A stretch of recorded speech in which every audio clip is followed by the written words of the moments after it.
안녕하십니까. 저는 가천대 길병원 소화기내과의 박동균입니다. 오늘 저는 성공적인 궤양성 대장염 관리 전략에 대해서 말씀드리고자 합니다. 주로 궤양성 대장염을 잘 치료받고 있고 각종 센터에서 하는 교육 혹은 동영상을 잘 보시면서 치료를 잘 받고 계신 환자분보다는 좀 궤양성 대장염을 처음 진단받고 어떻게 해야 될지 모르고 병원에서 설명은 들었지만 되게 좀 신뢰할 수도 없고 정말 내가 어떻게 해야 되지? 그런 의문점과 고민이 있으신 분, 좀 그런 분들을 위해서 좀 더 초점을 맞춰서 이제 궤양성 대장염의 관리 전략에 대해서 말씀드리고자 합니다. 일단 제가 말씀드릴 내용은 우리가 전통적인 어떻게 보면 교과서적인 궤양성 대장염의 어떤 정의랑 그리고 관리 전략에 대해서 말씀드릴 거고요. 그리고 두 번째는 이런 교과서적인 전통적인 관리 전략의 어떤 한계 그런 것에 대해서 말씀드리고 마지막으로 어떤 단계별 혹은 맞춤형 어떤 실질적인 궤양성 대장염을 어떻게 관리해야 되냐라는 것에 대해서 제 나름대로의 견해를 말씀드리고자 합니다. 그래서 제가 일단 질문은 강의가 다 끝난 후에 받기로 할 테니까요. 그런 점은 양해해 주시면 감사하겠습니다. 궤양성 대장염을 처음 진단받게 되면 외래에서 아래와 같은 대화가 이어지게 됩니다. 의사 선생님이 환자분은 궤양성 대장염이십니다.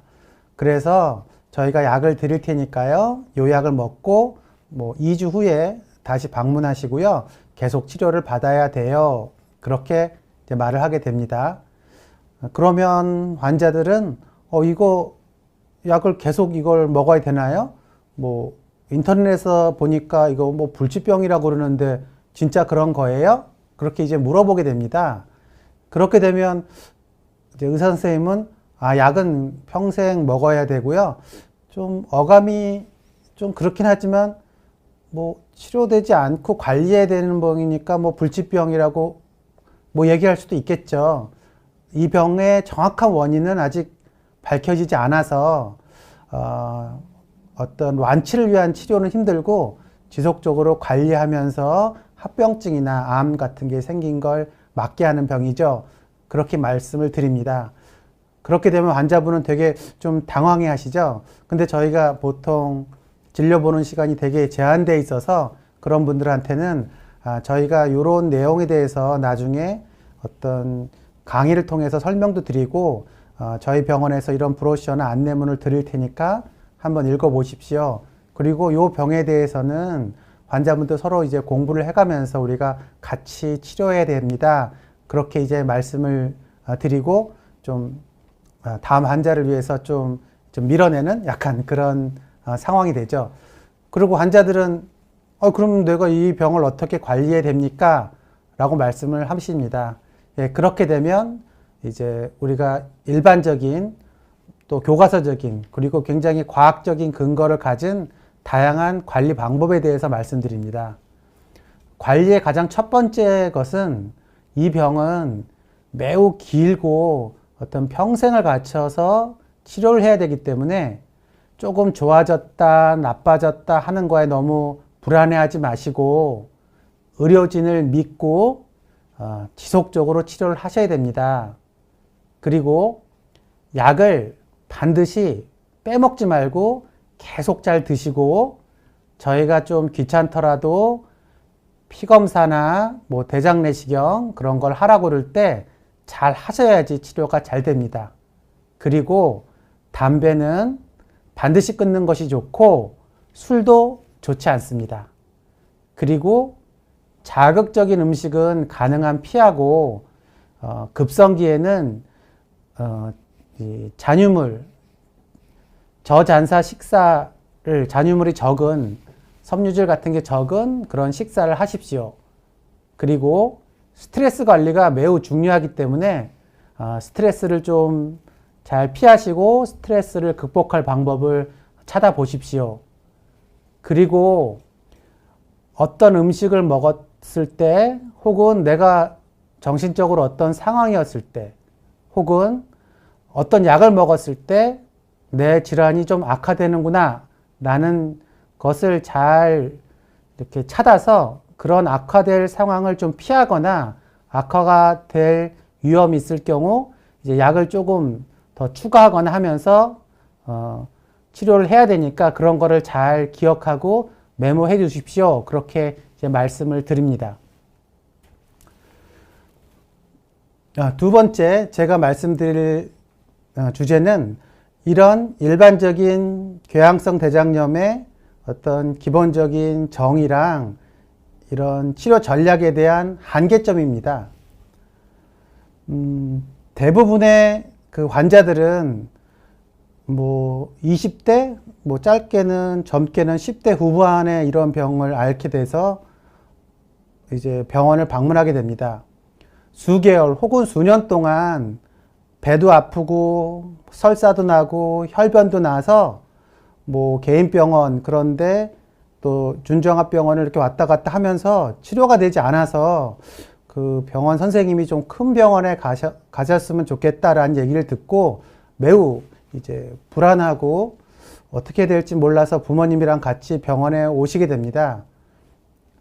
그리고 뭐 각종 피검사, 대변검사, 대장 내시경, 뭐 필요하면 뭐 CT, MRI 등의 검사를 다 하고 이제 최종적으로 검사 결과를 보게 오게 됩니다. 저는 궤양성 대장염이 뭐 그렇게 환자가 오게 됐을 때 의사랑 그 환자 간에 서로 신뢰를 이제 맺을 수 있는 첫 번째 만남이 제일 중요하다고 생각합니다.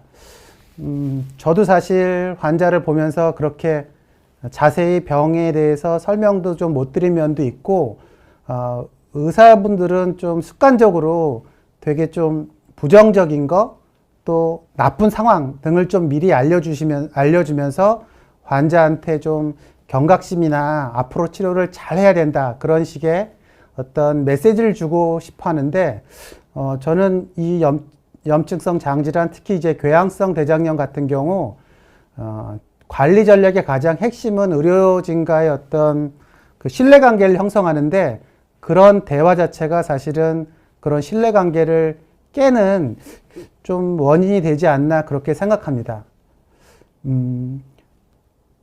첫 번째 의사와의 어떤 만남, 그리고 제가 이제 환자분이 왔을 때 저는 이렇게 얘기하고 싶습니다. 그동안 시도 때도 없이 화장실 가려고 하고 화장실 가면 피도 나오고 배도 아파서 굉장히 오랫동안 많이 고생하셨습니다. 친구도 만나야 되고 할 일도 많은데 화장실 문제 때문에 너무 괴롭고 힘들었을 텐데요.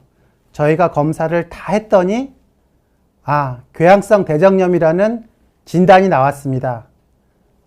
이제 환자분의 병명이 나왔기 때문에 앞으로 치료를 잘하면 이런 고통에서 대부분 해결되면서 일상적인 학창생활, 직장생활을 잘 하실 수 있습니다. 축하합니다. 이제 원인을 찾았네요. 라고 말씀드리고 싶습니다. 그리고 두 번째로는 궤양성 대장염이 어떤 질환이냐면 장에 만성적인 염증이 생기는 질환입니다.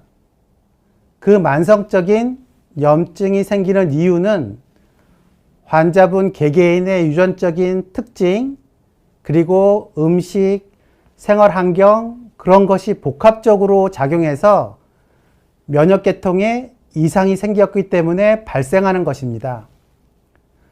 염증이 어떤 메커니즘을 통해서 배를 아프게 하고 설사를 하게 하고 피가 나게 하는 거에 대해서는 굉장히 잘 밝혀지고 연구가 되어 있습니다. 그렇기 때문에 각 단계별로 단순히 염증을 줄이는 약에서부터 면역 반응을 막는 약서부터 다양한 약들이 잘 준비되어 있고 어떨 때 사용해야 된다는 원칙이 과학적으로 잘 증명된 질환입니다. 그렇기 때문에 이런 치료를 잘 받으시면 대부분의 환자들은 일상생활에 지장 없이 잘 지내실 수 있습니다. 그리고 또 하나 기쁜 소식은 면역계통에 관한 어떤 질환은 단순히 궤양성 대장염에 국한된 것이 아닙니다. 우리가 잘 아는 천식, 아토피, 그리고 두드러기, 건선, 그런 것도 다 어떤 면역계통의 질환이고, 장기 이식하거나 코로나 관련하거나 다 모든 질환들이 요새는 면역과 관련된 다양한 병리에서 질환이 생깁니다. 그렇기 때문에 세계적으로 굉장히 많은 제약회사나 연구자들이 이 분야를 연구하고 있고 막대한 비용이 이 병을 치료하기 위해서 소모되고 있습니다. 그렇기 때문에 아마 굉장히 다양한 의학 분야, 다양한 질환 중에서 신약도 제일 많이 나오고 또 새로운 치료법이 계속 밝혀지고 있는 핫한 질환이라는 것입니다. 그런 질환은 지금까지의 예후보다 좀 더 좋은 약과 치료 방법이 나올 확률이 매우 높다는 어떤 희망이 있는 질환이라는 것입니다. 그리고 세 번째는 대한민국이 이런 질환을 앓으신 분한테 되게 좋은 나라입니다. 굉장히 선진국에서도 약을 쓰려면 굉장히 돈이 많이 들고 새로운 신약을 쓰기가 어려운데요. 대한민국은 이 궤양성 대장염인 경우에 산전특례라는 제도를 만들어서 큰 경제적 부담 없이 좋은 약을 쓸 수 있는 전 세계에서 몇 나라 안 되는 그런 나라입니다. 그렇기 때문에 이 병은 치료를 잘하면 우리가 이미 알고 있던 그런 불안감이나 그런 거 없이 잘 치료할 수 있는 좋은 질환임을 아셨으면 좋겠습니다. 또 최근 연구에 의하면 궤양성 대장염 환자들의 유병률이 계속 높아지고 있습니다. 2배, 3배 높아지고 있는데 참 다행인 것이 우리나라 데이터를 봐더라도 수술을 하게 되거나 갑자기 응급실에 방문하게 되거나 암이 생겨서 문제가 생기거나 하는 경우는 그렇게 많은 빈도수가 유병률이 증가하는 거에 비해서 늘지 않고 있습니다. 그만큼 새로운 치료약이 많이 나서 대부분의 환자들이 큰 문제 없이 잘 지내실 수 있는 확률이 높아졌다는 것이죠. 그리고 두 번째, 궤양성 대장염을 앓으신 분들이 알아야 될 개념이 하나 있습니다. 앞에서도 말씀드렸지만 궤양성 대장염은 장에 염증이 생기는 것입니다. 근데 장은 통증을 느끼지 못합니다. 우리가 내시경 하면서 조직 검사를 하면 조직의 일부를 꼬집듯이 뜯어내는데요. 환자분은 통증을 느끼지 못합니다. 하지만 피부에서 꼬집어서 살을 뜯어내면 엄청 아프잖아요. 그래서 장은 통증을 느끼지 못합니다. 염증이 너무 심해서 장막까지 염증이 퍼지거나 염증이 너무 심해서 마비가 와서 장이 늘어나거나 그럴 때 통증이 느끼지, 웬만큼 염증이 있거나 상처가 나도 통증을 느끼지 못하는 기간입니다. 요 개념은 이 궤양성 대장염을 앓고 있으신 분들은 반드시 알아야 되는 개념입니다. 그리고 또 하나 중요한 것은 궤양성 대장염 환자들은 앞으로 후유증 없이 갑자기 응급실 갈 일 없이 수술 안 하고 잘 인생을 사는 게 목표일 것입니다. 그리고 실제로 관리, 치료를 잘하면 그런 목표를 대부분의 환자가 달성할 수 있습니다. 그럼 어떤 사람은 굉장히 힘든 투병 생활을 하고 어떤 사람은 편한 일반 생활을 할 수 있을까를 결정하는 단 하나의 굉장히 유일한 지표는 장의 총염증 부피입니다. 이 장의 총염증 부피라는 것은 세 가지 요인에 있어서 결정되는데요. 장 전체 길이에 얼마만큼 염증이 있는가. 장 전체 길이에 10분의 1만 염증이 있으신 분은 되게 작은 부분이죠. 장 전체 길이가 다 염증이 있으신 분은 굉장히 많은 염증이 있는 거죠. 그런 부위. 그리고 두 번째는 얼마나 심한 염증이 있는가입니다. 어떤 경우는 살짝 잠 점막이 우두두두하니 약간 염증이 있으신 분들도 있고, 어떤 분들은 살짝 건드리기만 해도 피가 나는 염증이 있으신 분도 있고, 어떤 분들은 장 점막이 탈락해서 밀환이 생기고 궤양까지 생기는 그런 염증이 있습니다. 그렇듯 염증의 정도가 심한 분들은 그만큼 염증 전체의 부피가 많다고 생각합니다. 또 하나 굉장히 중요한 포인트 하나는 염증이 있는 기간입니다.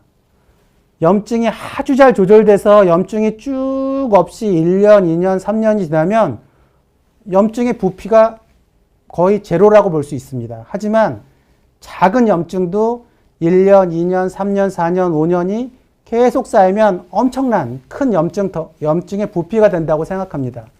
그래서 이 염증이 얼마나 많은 범위를 얼마나 심하게 얼마나 오랫동안 유지된다는 그 토탈 합이 결론적으로 병을 악화시키고 예후를 악화시키고 합병증이 이제 생기는 요인이라고 생각할 수 있습니다. 그래서 그 염증성 장질환, 특히 이제 궤양성 대장염 환자들이 병원에서 약을 잘 먹어야 됩니다. 그리고 또 검사를 주기적으로 해야 됩니다. 그런 얘기를 하면, 아니 뭐 그냥 늘 하는 얘기겠지. 뭐 다른 병 걸렸을 때도 매일 저런 얘기를 했어. 이제 그렇게 생각을 하시는데요. 실질적으로 급성기에 배가 아프고 설사하고 피가 났을 때는 뭐 스테로이드 제제를 쓰거나 어떤 진통제, 항생제를 써서 그 통증을 깔아앉혀 놓습니다. 그 다음에는 큰 불편 없이 관액이 혹은 염증이 있는 상태로 쭉 지내시게 되는데요. 예를 들면 어떤 환자는 염증성 장질환을 잘 치료해야 됩니다 하고 이제 의사가 얘기했을 때, 아니 뭐 확실히 다 낫게도 못한다는데 내가 뭐 여기서 치료를 해야 되나? 이거 궤양성 대장염 다 치료할 수 있다는 사람도 있는데 난 거기서 치료받을 거야. 그런 식으로 기존에 잘 알려져 있고 잘 개발된 약을 안 먹고 관리를 하시게 되면 염증이 굉장히 악화됩니다. 그렇게 염증이 악화되면서 오랫동안 있으신 분들은 염증 총량이 엄청 많아지죠. 그게 제일 안 좋은 케이스입니다. 그리고 두 번째는 아플 때만 약을 먹고 안 아플 때는 약을 안 먹는 사람들입니다.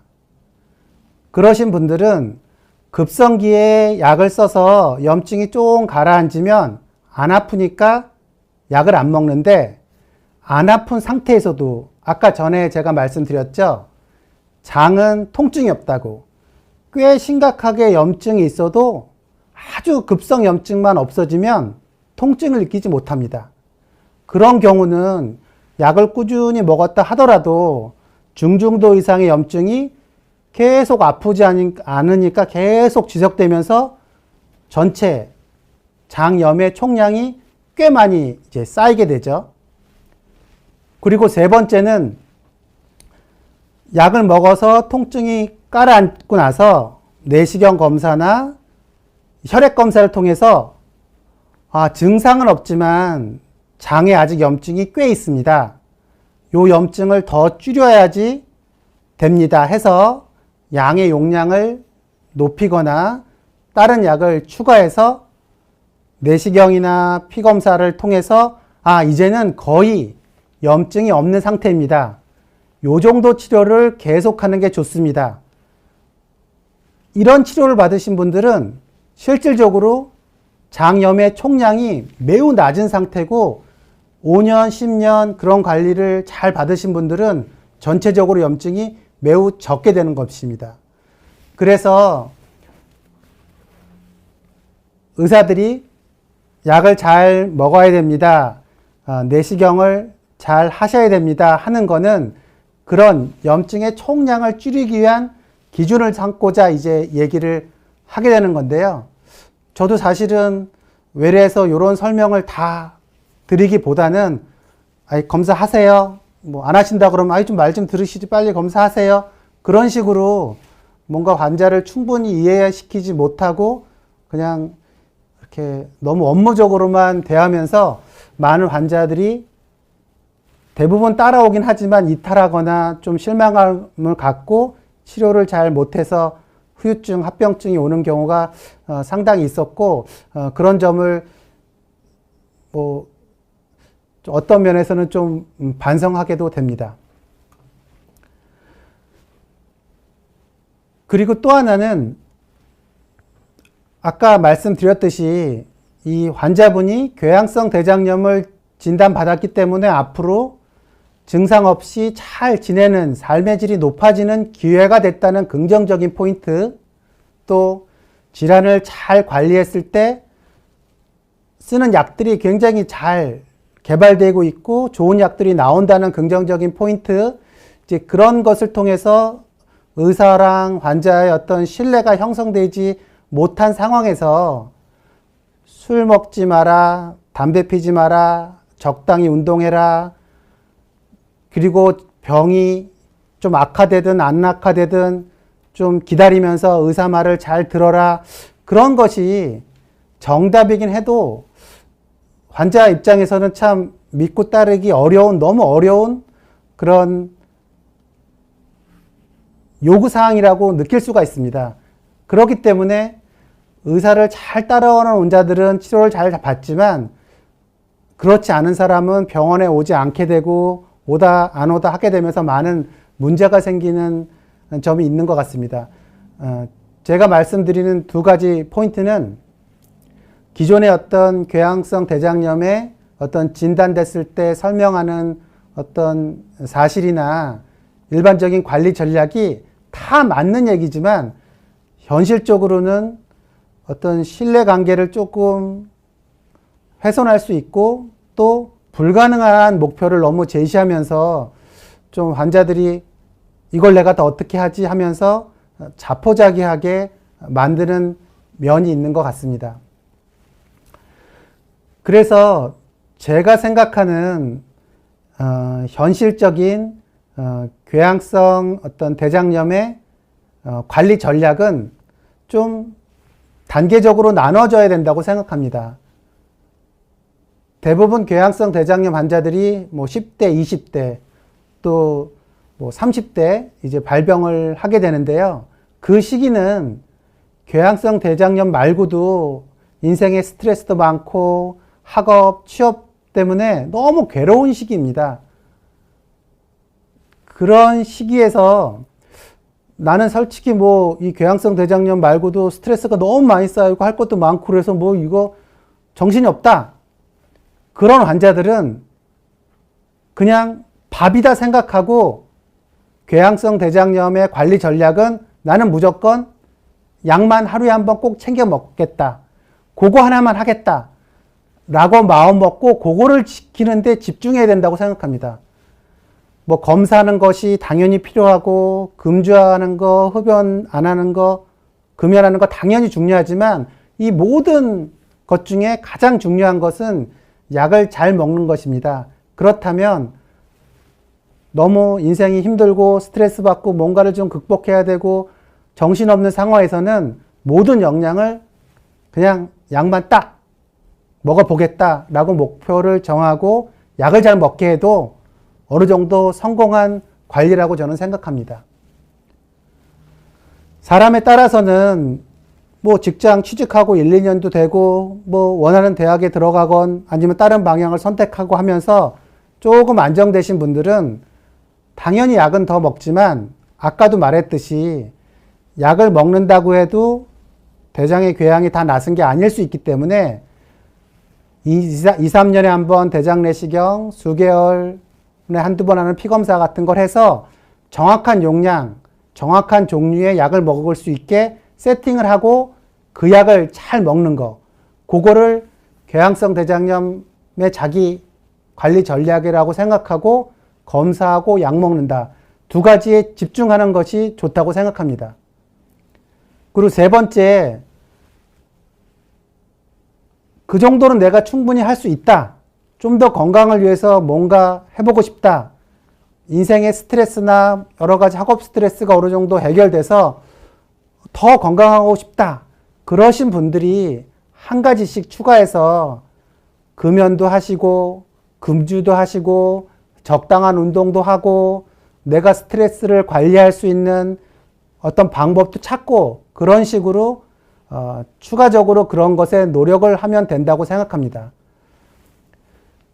근데 실질적으로 보면 단계적으로 자기 상황에서 가장 효과적인 관리 전략을 알고 그것을 지키면 되는데, 약을 계속 먹기는 좀 짜증나고 검사하기는 좀 싫은데 운동을 하면 좋다고 그러니까 내가 운동을 더 열심히 해야 되겠다. 스트레스 관리하는 게 중요하다고 하니까 약 먹는 거는 약을 계속 먹어서 좋을 건 없지. 내가 스트레스를 극복하기 위해서 명상을 하겠다. 그런 식으로 우리가 궤양성 대장염을 관리하는 전략의 어떤 여러 내용을 병렬적인 거라고 생각하고 그거를 취사 선택해야 된다고 생각하고 자기가 원하는 대로 그거를 집중하면서 자기는 잘 관리했다. 그렇게 생각하시는 분이 많은데요. 아무리 명상을 해서 스트레스를 관리하든 아무리 금연을 잘하든 약을 잘 먹지 않았을 때의 문제점을 극복할 수는 없습니다. 그래서 일단 그 단계를 자기 상황이나 형편에 따라서 약만이라도 꼭 챙겨 먹어야 할 레벨 1, 레벨 2는 약의 용량이나 종류를 검사를 통해서 확인하고 먹어야 되겠다는 레벨 2, 이 레벨 2까지가 기본적으로 되신 분에 한해서 금연도 하고 금주도 하고 운동도 하고 또 다양한 음식 조절도 하고 하는 방법으로 전략을 단계별로 짜서 진행하는 것이 현실적인 궤양성 대장염의 관리 전략이라고 생각합니다. 마무리를 한다면 제가 궤양성 대장염 환자분들한테 말씀드리고 싶은 거는 환자분들이 궤양성 대장염을 잘 치료하고 관리하기 위해서 인생을 사는 것이 아니라고 생각합니다. 궤양성 대장염이랑 같이 치료하면서 인생을 사는 거지 궤양성 대장염을 관리하기 위해서 인생을 사는 건 아니기 때문에 자기 상황에 맞는 가장 효과적이고 현실적으로 달성할 수 있는 관리 목표를 세우고 그것에 집중하는 것이 좋다고 생각합니다. 그리고 의사가 싫으면 이분이랑 몇십 년 동안 계속 내가 이런 관리를 하기 힘들다 그러면 의사를 바꿔도 좋은 방법이라고 생각합니다. 이렇게 궁합이 안 받는 의사들이 있으니까요. 어떤 병원이 참 마음에 안 들어. 이 병원의 시스템도 마음에 안 들고 내 상황을 너무 잘 몰라주고 그거에 대한 시기 그런 교육도 잘 없고 좀 그래. 그러면 그 병원을 안 가도 됩니다. 다만 의사가 싫은 거, 그 병원이 싫은 것 때문에 과학을 부정하면서 굉장히 체계적으로 잘 연구되고 효과가 좋은 약의 효능 같은 거를 부정하면서 병을 더 악화시키면서 고생하시는 분들이 상당히 많은데요. 이제 그런 것은 내가 정말 불편해하고 힘든 것이 뭐냐 보고 그것을 배제하면 되지 과학과 의학을 부정하면 굉장히 쉽게 조절될 수 있는 환자들도 많이 고생하고 합병증으로 힘이 들어집니다. 그 점을 좀 잘 기억하시고 좋은 치료 잘 받으셨으면 좋겠습니다. 제가 오늘 말씀드릴 내용은 요게 핵심적인 거고요. 지금서부터는 좀 질문을 보면서 말씀드리도록 하겠습니다.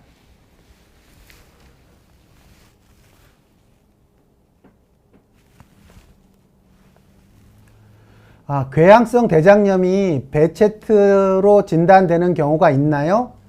그런 질문을 하셨는데요. 거의 없습니다. 염증성 장질환은 흔히 궤양성 대장염, 크론병, 결핵, 배체트병 등이 있습니다. 하지만 배체트병과 크론병 그리고 결핵은 깊은 궤양을 만들고, 사실 궤양성 대장염은 이름이 궤양성 대장염이지만 점막이 약간 발적되거나 살짝 밀한 형태로 보이기 때문에 궤양성 대장염과 배체트병이 오인되는 경우는 극히 드뭅니다. 의사들이 제일 고민하고 힘들어하는 거는 크론병이랑 결핵의 양상과 모양이 비슷해서 좀 오진되거나 뭐 그런 경우는 있지만 궤양성 대장염을 배체트병으로 오인하는 경우는 흔하지 않다고 생각됩니다.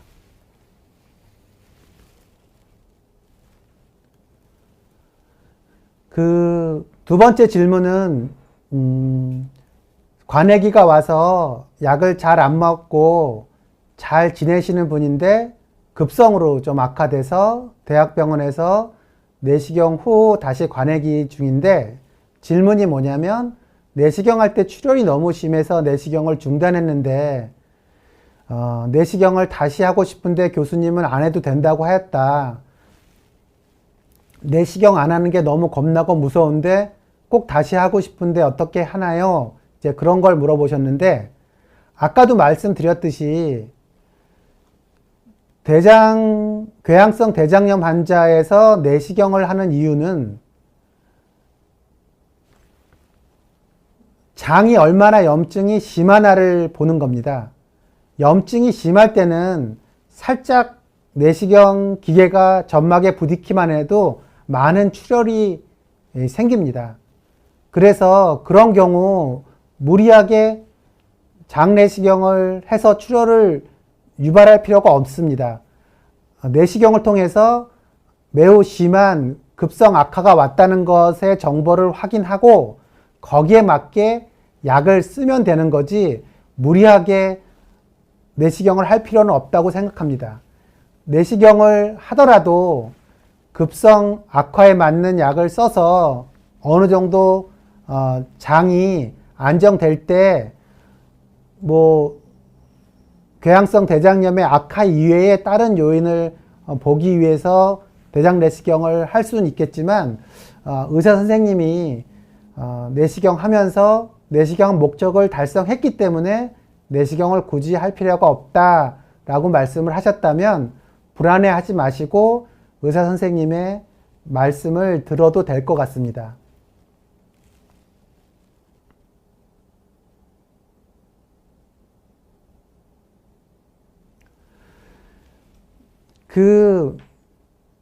이제 알약이 이제 1g짜리는 사이즈가 굉장히 커서 사람에 따라서는 목에 잘 안 넘어가서 이제 고생하시는 분이 있습니다.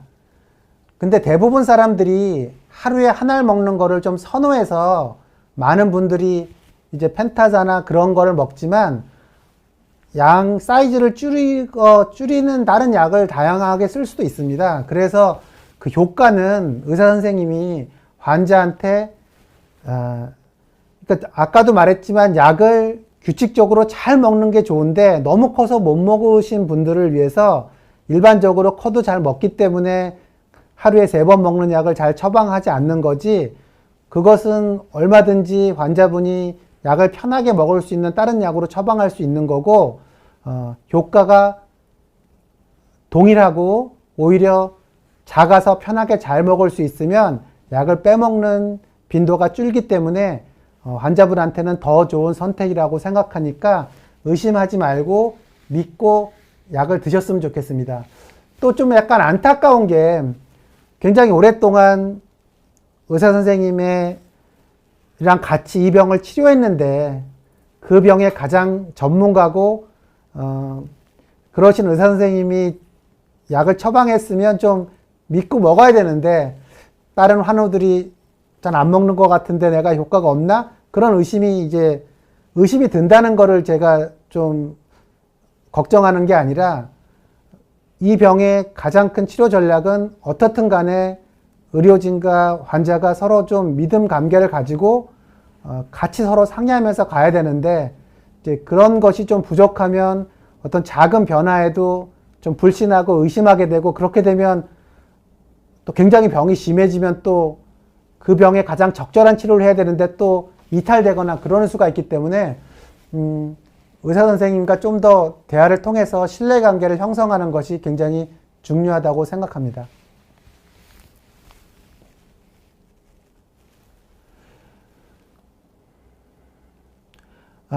약을 잘 복용하면서 생활하시고 있는데 약 처방 외에 이제 도움되는 영양제 같은 거는 있을까요? 이제 그런 질문을 하셨는데요.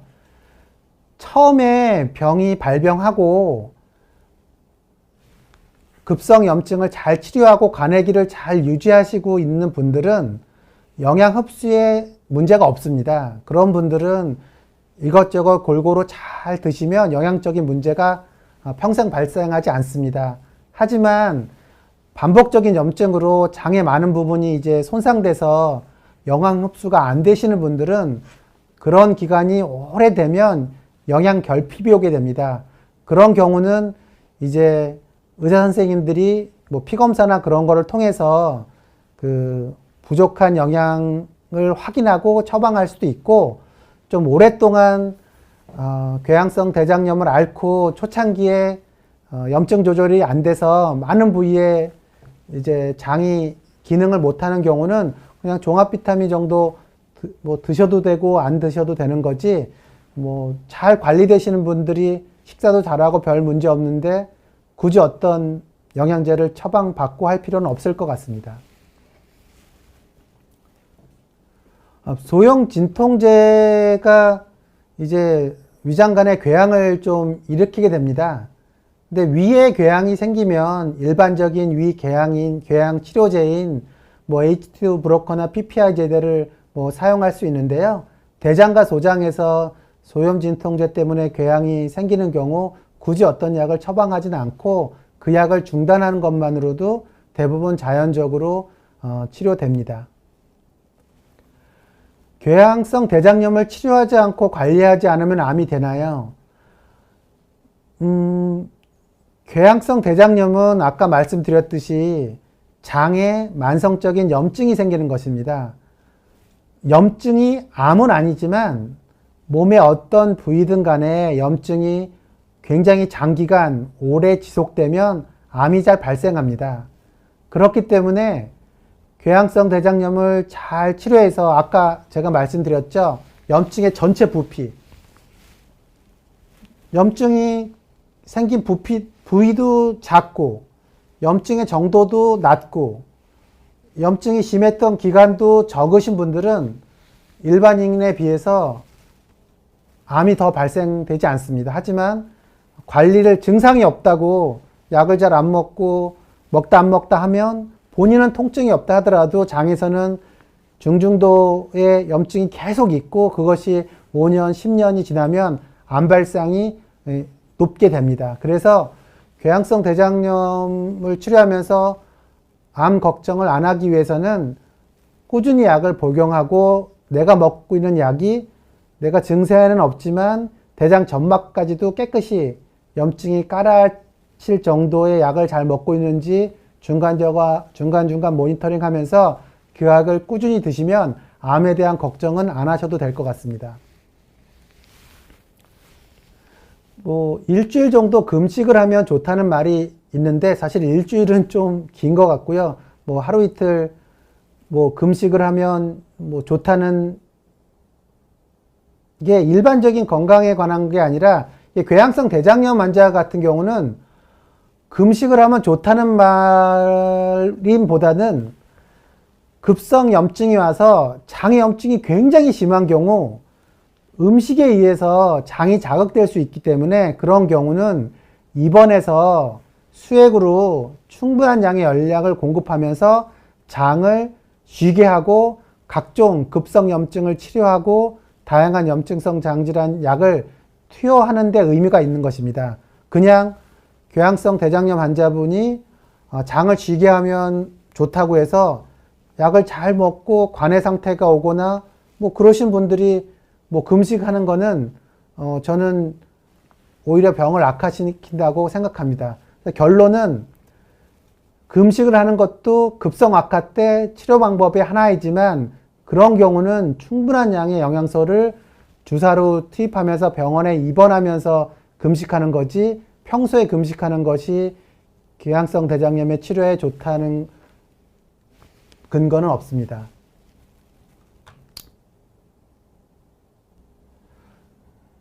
뭐 요 두 가지 궤양성 대장염의 증상 가장 중요한 증상은 혈변, 복통, 설사입니다.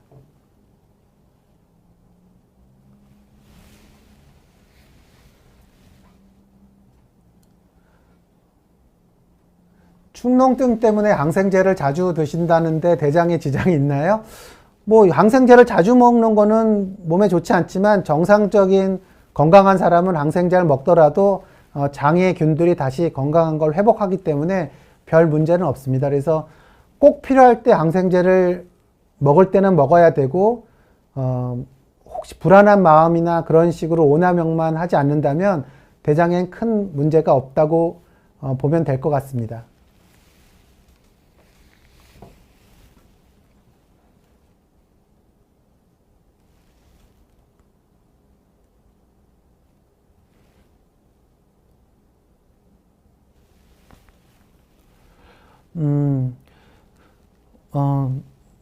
지금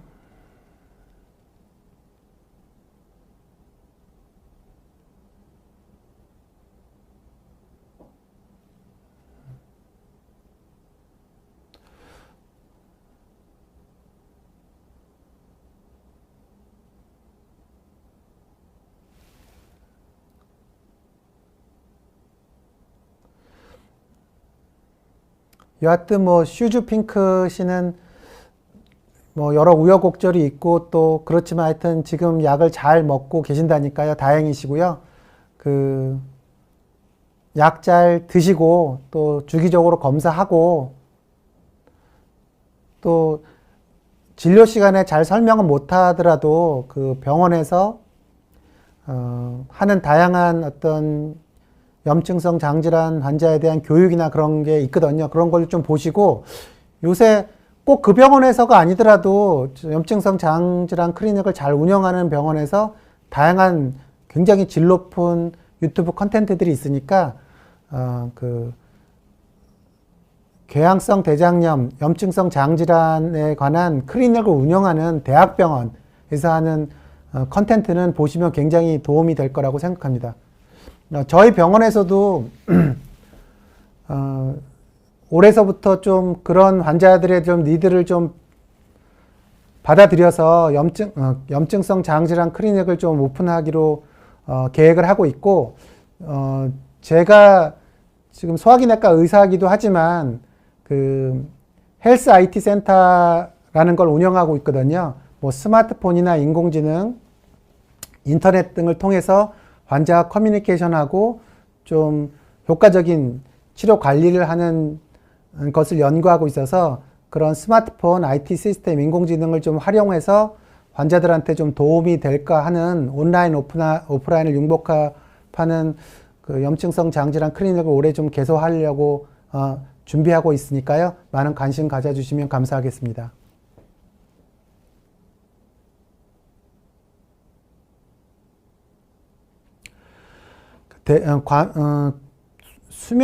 저는 기본적으로 궤양성 대장염 환자는 뭐 심부전이나 뭐 뇌경색, 심근경색 같은 거로 심각한 질환이 없는 상태에서는 수면 내시경을 시행하는 것이 훨씬 합리적이라고 생각하고, 수면 내시경도 환자의 상태에 따라서 쓰는 양, 용량, 모니터링하는 것을 다양하게 갖춘 병원이 있기 때문에 수면 내시경을 수면 내시경을 위험하지 않게 잘 할 수 있는 병원을 선택해서 수면 내시경을 하는 것이 좋다고 생각합니다. 그러니까 궤양성 대장염 환자들이 자녀에게 유전될까봐 이제 걱정을 하시는 분이 있는데요. 확실하게 말씀드릴 수 있는 건 궤양성 대장염은 유전병이 아닙니다. 하지만 그 궤양성 대장염을 앓고 있는 분의 자녀분들이 궤양성 대장염이 있을 확률이 정상인보다 약간 높습니다. 이런 걸 우리가 좀 약간의 가족력이 있다고 얘기하거든요. 뭐 위암이나 대장암도 유전병은 아니지만 그런 병이 있는 부모가 있는 경우는 뭐 약간 그런 병이 걸릴 확률이 높아지는 거기 때문에 유전되지는 않는다. 하지만 가족 성향이 있으니까 부모님이 궤양성 대장염이거나 형제가 궤양성 대장염인데 내가 만성적으로 배가 아프고 설사하고 혈변을 본다 그러면 한번 검사해 볼 필요는 있습니다.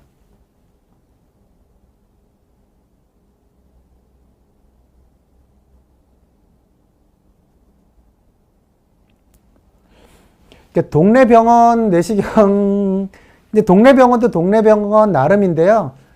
요새는 전문 병원이 많습니다. 내시경 전문 병원 뭐 그런 식에 있어서 대학병원에서 내시경만 평생 하신 분들이 모여서 소화기내과만 전문으로 하는 어떤 그런 병원은 대학병원과 거의 유사하거나 어떤 병원은 더 이제 좋은 설비로 잘 하시는 데가 있기 때문에 그러니까 소화기 전문병원, 내시경 전문병원, 내시경 전문의 그런 타이틀이 있는 병원을 활용하시면 수면 내시경이나 내시경에 대한 어떤 불안은 상당히 줄일 수 있다고 생각합니다.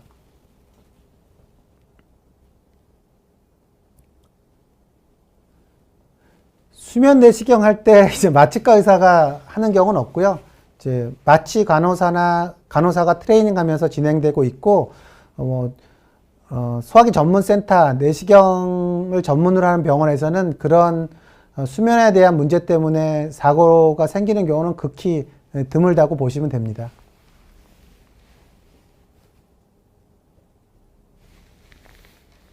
아까 증상이 없어도 대장 내시경을 해보는 게 좋을까요? 라고 하셨는데, 궤양성 대장염 환자에 있어서는 아까도 말씀드렸지만 두 가지를 알아야 된다고 했죠. 대장은 통증을 느끼지 못한다. 그래서 증상은 아주 염증이 심할 때 증상이 나타나고 약을 조금만 써도 증상은 없어지지만 대장에는 꽤 많은 염증이 남아있을 수 있고 증상이 없기 때문에 계속 그 정도 약을 쭉 쓰게 되면 그 염증에 유병되는 기간이 길어져서 여러 가지 재발이나 합병증이 생기게 됩니다. 그래서 증상이 없더라도 보통 2, 3년에 한 번은 대장 내시경을 해서 지금 쓰고 있는 약이 임상적인 관해를 유지하고 있는 건지 내시경적, 점막적 관해를 유지하고 있는 건지 확인을 해서 점막적 관해를 유지하는 약을 쓰는 것이 환자분한테 매우 유리하고 좋습니다.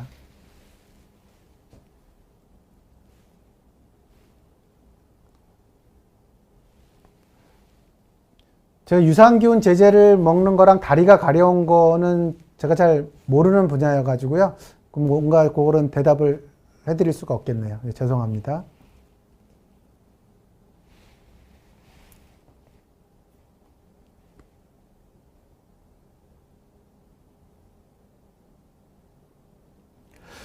그래서 지금 이제 1분 시간이 남았는데요. 제가 마무리 말씀 한번 드리고 이제 종료하도록 하겠습니다. 궤양성 대장염이 진단됐다는 것은 이때까지 복통, 혈변, 설사로 고통받은 것을 종결할 수 있는 매우 좋은 결과가 나왔다고 생각하셔도 될 거라고 생각합니다. 그리고 다양한 치료 방법이 나와 있고 많은 연구가 이루어져 있고 대한민국에서는 그런 새로운 약을 저렴하게 큰 부담 없이 치료받을 수 있는 시스템이 있기 때문에 충분히 치료될 수 있다고 생각합니다. 다만 증상과 실제 장 점막은 일치하지 않기 때문에